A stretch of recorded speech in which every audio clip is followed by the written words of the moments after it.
आइए दोस्तों देखते हैं आयतन से संबंधित एक और शानदार प्रश्न।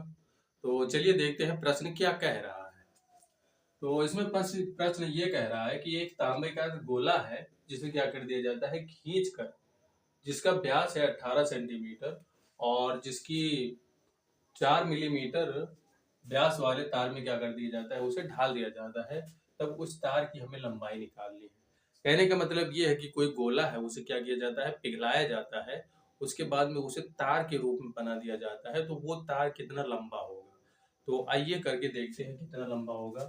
तो यहाँ पे कह रहा है कि कोई गोला है, तो हम क्या कर लेते हैं, एक गोला बना लेते हैं।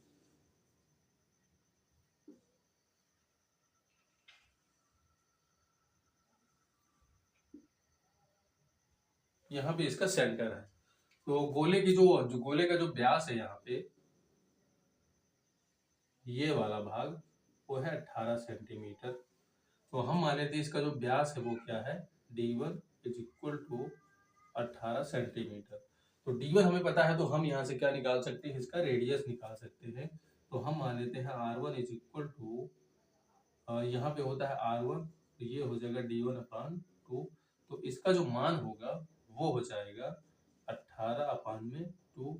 ये इसे कैंसिल होगा 9। तो इसका जो मान वो हो गया 9 सेंटीमीटर। इसके जो रेडियस का मान है वो है 9 सेंटीमीटर। चलिए आगे देखते हैं। तो ये हो जाएगा 9 सेंटीमीटर। इसके बाद क्या किया जाता है, इसे पिघलाया जाता है और एक गोला बना दिया जाता है, ओ सॉरी, तार बना दिया जाता है। तो हम मान लेते हैं ये कोई तार हो गया, ये वाला। ये जो तार है, इसका जो हमें व्यास दिया है, ये वाला भाग, वो है 2 मिलीमीटर, नहीं 4 mm, यानी कि 4 मिलीमीटर है। तो हम मान लेते हैं इसका जो व्यास है, यानी कि D2 is equal to 4 millimetre. फिर इसमें क्या करते हैं, हम इसी यहाँ से भी R2 का मान निकाल लेते हैं। तो R2 का जो मान होगा वो हो जाएगा D2/2, यानी कि 4/2। ये हो जाएगा 2 मिलीमीटर। ये हो गया इसका मान, यानी R2 इक्वल टू 2 मिलीमीटर। ये जो मिलीमीटर यहाँ पे दिया है और यहाँ पे सेंटीमीटर दिया है, तो यूनिट दोनों का एक ही जैसा होना चाहिए। तो हम क्या कर लेते हैं, मिलीमीटर को सेंटीमीटर में बदल लेते हैं। तो सेंटीमीटर को, अगर मिलीमीटर को सेंटीमीटर में बदलना है, तो यहाँ पे हमें 10 से क्या करना पड़ेगा, डिवाइड करना पड़ेगा। तो ये हो जाएगा सेंटीमीटर में बदल जाएगा। तो अभी कहना ये है कि ये इसकी लंबाई निकालनी है। तो हम मान लेते हैं इसकी जो लंबाई है वो क्या है, h है, या आप यल भी मान सकते हैं। यहाँ पे लेंथ है तो हम इसे यल ही मान लेते हैं। ये हो जाएगा। अभी आप अगर इसे सीधा करेंगे तो यही ऊंचाई हो जाएगी। अगर आप इसे ऐसे लेटा कर रखेंगे तो वही बन जाएगी हमारी लंबाई। तो इसकी लंबाई निकालना है या इसकी ऊंचाई निकालना है, दोनों एक ही बात है। तो ये बेलनाकार है और ये गोला है।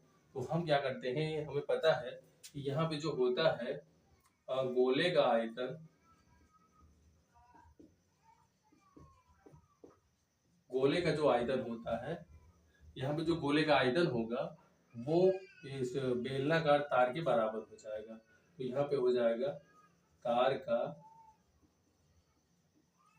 आयतन, ये तार का आयतन हो जाएगा। तो जो गोले का आयतन होता है वो होता है 4/3 इंटू पाई आर क्यूब। क्योंकि यहाँ पे R1 है इसलिए हम क्या मान लेते हैं, R1। और इसके बराबर में जो तार का आयतन होता है, तो तार जैसा बेलना जैसा होता है, इसलिए हम क्या करते हैं, बेलन का यहाँ पे आयतन लिखते हैं। तो ये हो जाएगा πr2² इंटू यल। यच की जगह पे हम क्या कर देते हैं, यहाँ पे यल। तो अब इसमें क्या करते हैं, थोड़ा सा इसे हल करते हैं। तो यहाँ पे पाई से पाई कैंसिल हो जाएगा। अभी इसमें कुछ कैंसिल होने वाला है नहीं, तो हम क्या करते हैं, इसमें मान रखना स्टार्ट करते हैं। तो ये हो जाएगा हमारा 4/3। और ये जो पाई का यहाँ पे आर का मान है, यहाँ पे है 9 सेंटीमीटर। यहाँ पे क्यूब लगा है तो हम क्या करते हैं, इसे 3 बार लिखते हैं, 9 9 गुणे 9 गुणे 9। और यहाँ से अलग कर देते हैं इसे, ये। फिर यहाँ पे क्या करते हैं, जो R2 का मान है वो 2/10 है। तो हम यहाँ पे स्क्वायर है इसलिए क्या करते हैं, 2/10 इंटू 2/10 इंटू यहाँ पे हो जाएगा यल। यहाँ पे जो भी कैंसिल हो रहा है उसे कैंसिल कर देते हैं। तो यहाँ पे 3 से ये वाला कैंसिल हो जाएगा 3 बार में, और ये 4, 2 और 2 मिलके 4 हो जाएंगे और ये इससे 4 कैंसिल हो जाएगा, इसे कर देते हैं। ये वाला इससे हुआ है। चलिए इसके बाद में जो भी बचा है यहाँ पे, तो ये हो जाएगा 3 इंटू 9 इज इक्वल टू यल अपान में ये हो जाएगा 100। फिर इसके बाद में क्या करते हैं, इसका मल्टीप्लाई कर लेते हैं। तो 9 और 9 का मल्टीप्लाई होगा 81 और इसका मल्टीप्लाई करेंगे, ये हो जाएगा 243 इज इक्वल टू एल अपान में 100।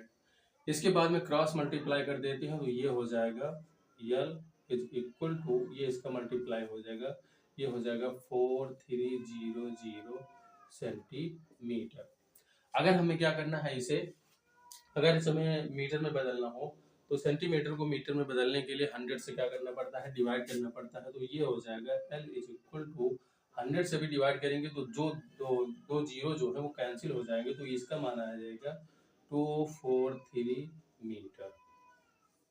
तो आप मीटर में भी बता सकते हैं और ये सेंटीमीटर में भी बता सकते हैं। दोनों सवाल दोनों ही मान, जो भी मान पूछ रहा है आप उसे बता सकते हैं।